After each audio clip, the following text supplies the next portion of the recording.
I find my mind pondering the what ifs, the scenarios that if they were to unfold would be detrimental to our way of life. What are the precautions that we can put in place, simple as they may be, to negate the fragile economy that we live in? Life is a little bit different for me, as a nomad living on the road full time. It's hard to be prepared for, say, full-blown social economic collapse, or maybe something not as dramatic as that. Floods, earthquakes, what was once laughed at as doomsday prepping and always lost the plot, has been brought into reality by the certain events that came undone in 2020. Living in a vehicle like this, although it may not appear small, doesn't have the carrying capabilities, the stores or the shelving to be able to carry food or supplies for very long. There's also the fact of it's a bit of a target in a post-apocalyptic world. Rewinding slightly into a less dramatic stance of being prepared. This section of the video is going to be about vehicular living, or having to leave your house, your home, at a moment's notice. I've lived in this van for about 2 years now, with no real thought to what would I do if I had to leave the vehicle in a moment's notice. Well, I decided to get my act together.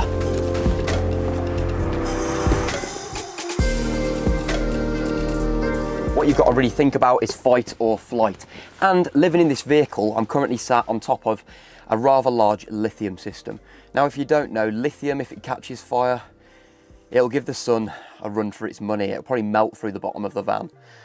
And that's why I've got this. Say it's -1 outside, it's the middle of winter, and I need to disappear because there's a fire in the van that I can't extinguish with, say, a fire extinguisher. This is what I'm going to grab. Now, it's not about just van life living, it's about living in a household as well. If there is any reason that you need to get out of that house ASAP Rocky, then it just gives you a small bag that you can grab and get out of Dodge quickly. So let's grab this and head outside, just so you can see the necessary items that you might need to survive in a situation, or even if it's just 12 hours, you're out your house for a reason, may it be the water's gone, there's a leak, or you need to bug out to someone's house quick. Minimal provisions. Let's have a look.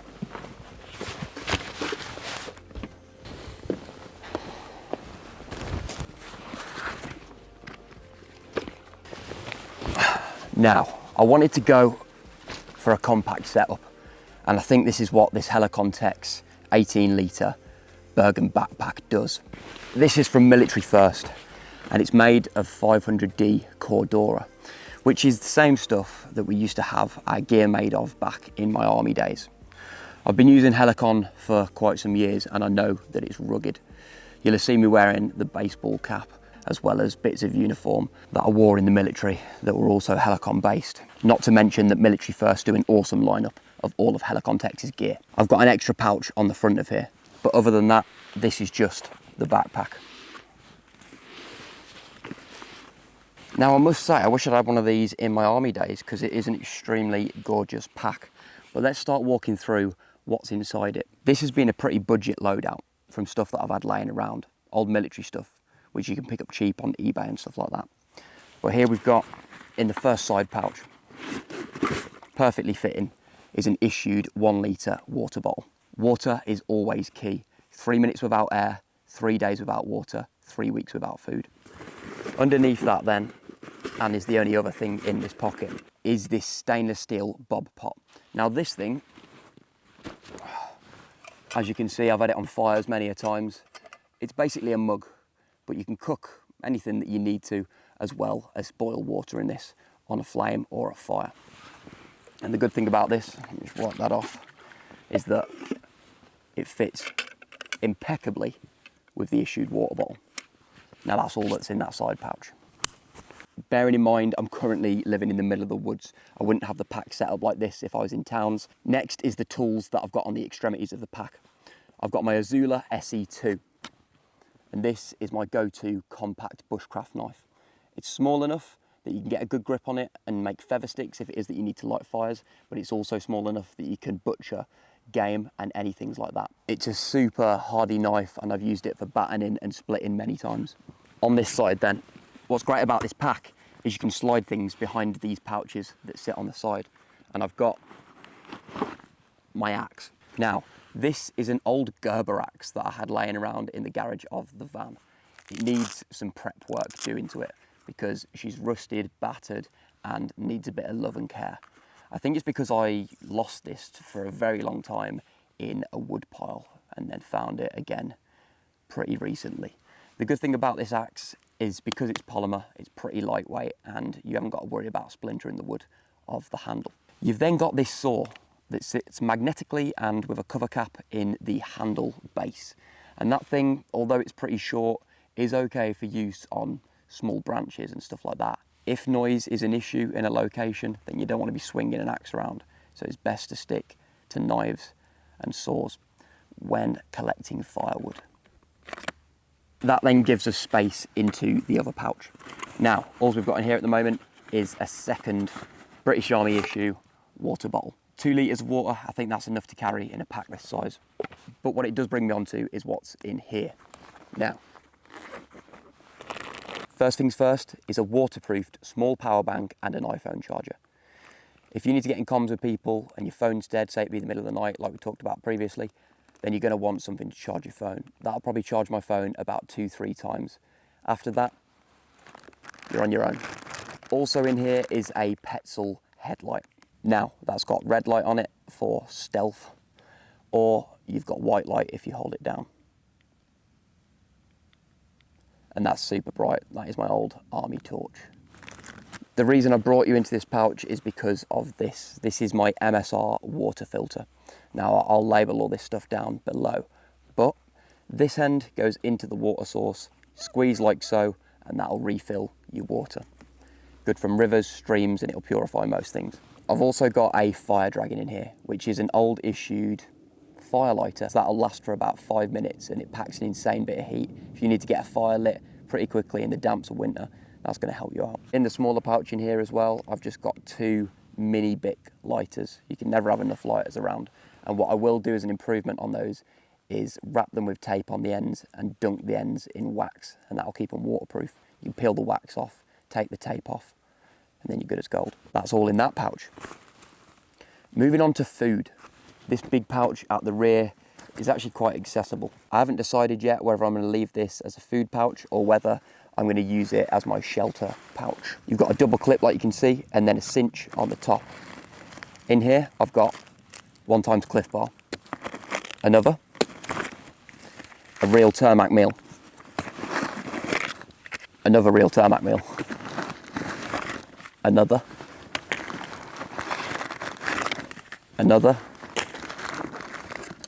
another Cliff Bar, another Cliff Bar, and that's it.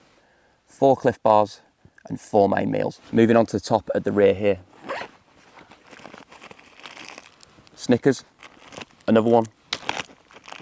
Bag of M&Ms,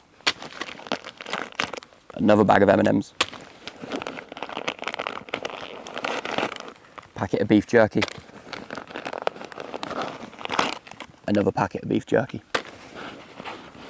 And that is all in the top flap. I quite like how easy access that top pouch is. You've also got these big zipper attachments, so it means that you can do them up with gloves easily. That is the extremities of the pack now emptied, but what you can see to the side here is a single strip of molly. Now, that can be covered over with this flap. Unfortunately not at the minute because I've added this extra pouch, but I think that's quite tactical, but can be hidden to make it more of a grey man pack if needs be by that flap. Right, let's head a little bit further into the woods and we'll show you the shelter setup.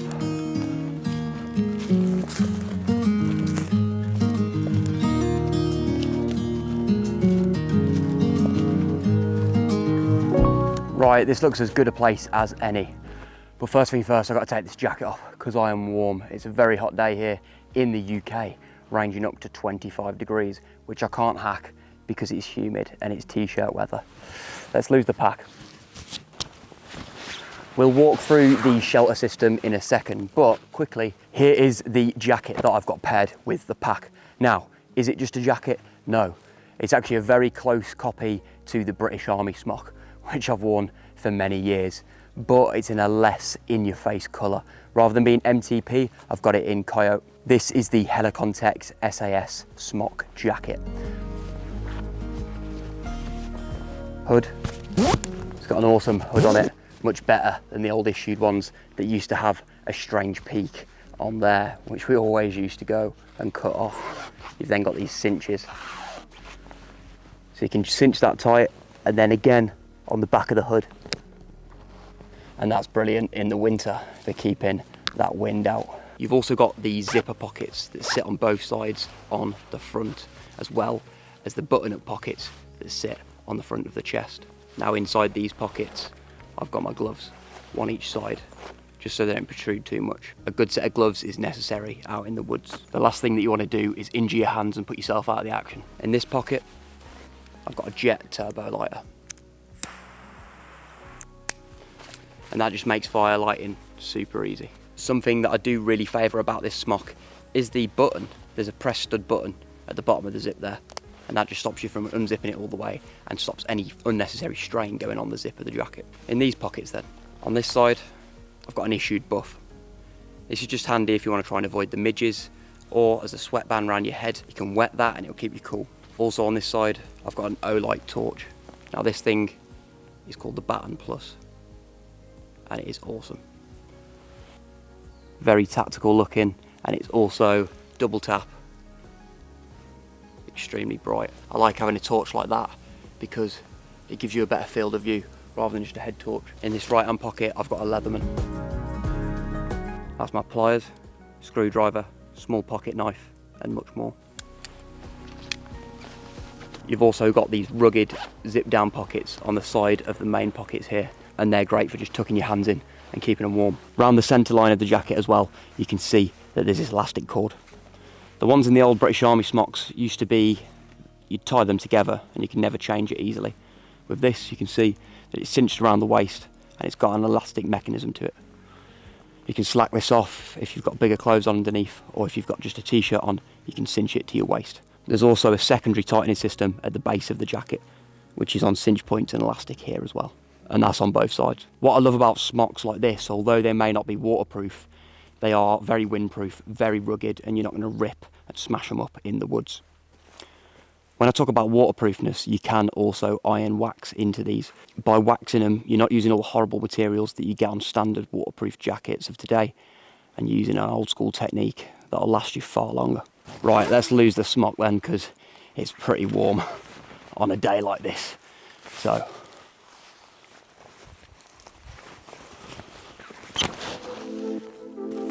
that actually camouflages in pretty well.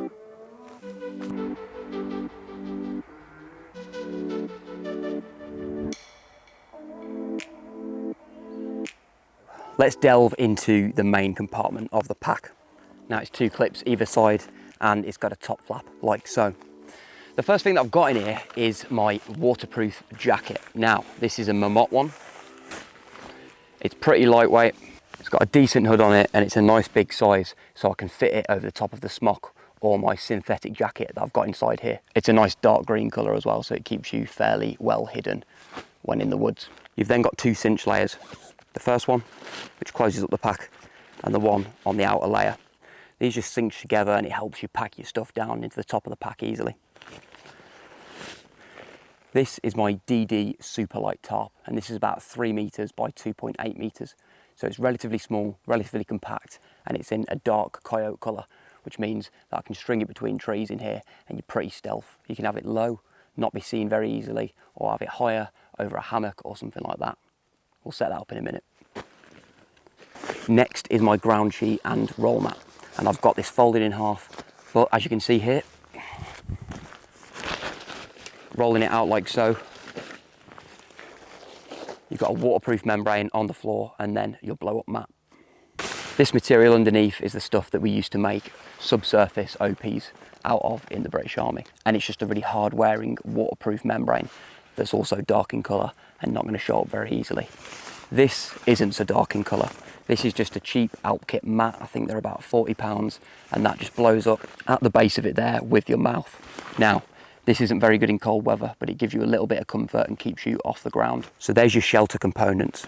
I've then got a Rab dry sack, and in here I've got an army issued softy jacket. Now these are super thick and it's quite bulky to have in a pack this size, but it's just going to upgrade the sleep system that I've got inside there. I won't put that on now because it's extremely warm, but these are 10 to a penny and very warm. Last but not least, in the bottom of here, this is another RAB waterproof sack like the one that was stored inside. And in here, I've got my sleep system. This is a British Army summer sleeping bag wrapped in a Highlander bivvy bag. These sleeping bags are also super cheap. Pick them up on eBay at 10 to a penny as well. The way that we used to use these were that we had a medium weight sleeping bag and a lightweight sleeping bag. You could attach this to the inside of the medium weight sleeping bag, and that would give you an Arctic weather sleeping style bag, as well as a liner that would fit inside this one. But this will suffice for most of the year round in the UK if you've got clothes inside it to back it up. The reason that I'm using this bivvy bag instead of the issued bivvy bag, which is in MTP design, is because this one goes down a lot smaller to fit into a pack this size. And that is everything inside the pack. Let's set up the sleep system and the shelter and show you what we've got to spend the night under if needs must. First things first, I've got my tarp set up. Now you're going to want to pitch this first so you're getting all your gear out underneath it, because the likelihood of it raining is extremely high because we're here in the UK. Now you want to pick yourself 2 trees slightly further apart than 3 meters, because that is, after all, the length of this tarp. You're going to want to clear your bed space and try and make it as flat as you can. This won't always be possible in a tactical situation, but beggars can't be choosers. I'm going to tie both sides of this off at about waist height, and that's just going to give us the ability to move around comfortably inside, but keeping it low enough in case there is any threats around. I'm then going to pitch the second side at about waist height also. You can wrap this around the tree twice to give you some more friction, because now it's going to be tight. I've used slip knots on both sides of the tarp, just in case you need to get up in the middle of the night and get out of there quickly. You can just slip it through and bosh, stuff it in your bag, you're gone. You'll probably have noticed that I haven't mentioned anything about pegs. Now, we're in a forest, and the likelihood of using a tarp outside of a forest is pretty low. So what we're going to use is sticks. Find some that are pretty strong, and that's done the job for me really. The way I've snapped it is give it a sharp point on one end. We can now pitch the back of the tarp, relatively easy like. And the other side, in the same detail. I'm then going to grab a third, just to peg this middle one out. Now, that's looking okay. As you can see, just like this, we've now already got a pretty easy to deal with lean-to shelter. Now we could just leave it like this and have it sagging around like so, and you can crawl in and out under there and you've got plenty of shelter. Or we could peg it out so you've got yourself an A-frame shelter. That's going to protect you against the weather really well. Wind, rain, it's going to keep it out. But on a night like tonight, I'd personally take this side and just throw it over the back like so. You've now got a super basic lean-to shelter. Now that's going to be ideal on a night like tonight. You could probably get away with cowboy camping, but this just gives you the ability, if it does rain, to be able to sit here and you're not going to have to worry about getting drenched. What's great about this as well is if the weather does start getting more severe, you can grab 2 sticks in the middle of the night, and my friend showed me this, Craig from East Anglia Bushcraft. You can flap that over quite easily, and from inside, just peg those corners out with your sticks. Then straight away, you've got yourself an A-frame tarp. You've got a super low profile tarp that's brown and blending in with the environment around it. Not to mention you can get all your gear under there comfortably and admin yourself. Now you can see the setup fully laid out. And you know what, it looks pretty cozy, it looks pretty dome away from home, I must admit. I slept in a very similar setup on the first 6 weeks of walking from Land's End to John O'Groats. I was pretty happy with it. You felt very connected to nature and it was all groovy. Now, the situation that you might be using this in might not be as comforting and romantic, but let's hope that you don't have to use it. Let's hope that it is just a case of being prepared and you don't have to use this for reasons that might unfold in the future. But what I will say is if you are going to build a bag like this, that you should definitely go out and test it 100%. Make sure you know your gear, get used to it and be happy and content with it. But I think this about works out.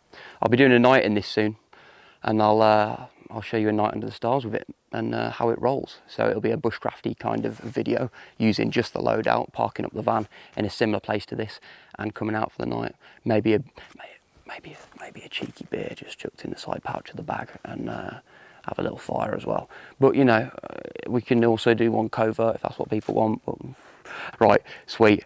Let's get it packed up and then let's head back to the van and we'll close this down.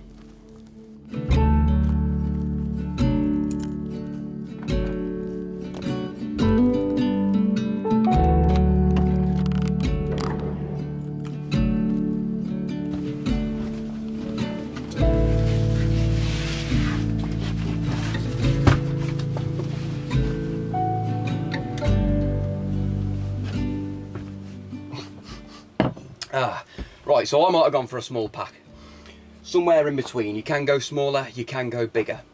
Think about the necessities to you. Do you have children? Do you need to take extra goods for your partner? What's the sketch? Now, bearing all that in mind, I've gone for the far end of the stick. I've gone, right, oh, something bad might happen there. Let's go and bug out into the woods and live under a tarp because of some like mad catastrophic disaster. I've got 3 days of food. Let's face it, a stretch 4 or 5 days. So what you've really got to think about is what you want to be prepared for. Now, obviously, I've gone the mad end of the stick of, I'm in the middle of the woods right now. I'm parked in the middle of the wilderness. And if something goes on in my van that I need to get out of Dodge quick time, then I'm going to take that pack. I'm going to grab that last minute, and at least I've got shelter, food, water, and I'm going to be in a good place. So yeah, it's all down to you really, deciding what you want to make of it. And it's been a pleasure. Thanks for listening. I hope you've enjoyed it. Massive shout out to Military First. If you want to go check out their products, then I will drop them down below. The products that I've been showing you from them today is the Helicon Backpack Bergen and the SAS Smock Jacket. So yeah, you can go check those out. I'm also wearing the Helicon CPU pants, and I've worn these for about the last 2 years. I've also got a tan pair of them now. The reason I'm not wearing those is because there'd be a hell of a lot of tan going on, especially with that smock. But yeah, thank you for watching, and tune in for next week. It will probably be a video of me using that loadout in the woods, having a few tinnies, and going out for a bit of a bushcrafty session.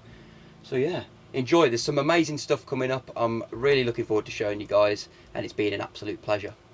Thank you for watching. Don't forget to like, comment, subscribe, and smash that bell notification if you want to see my next video.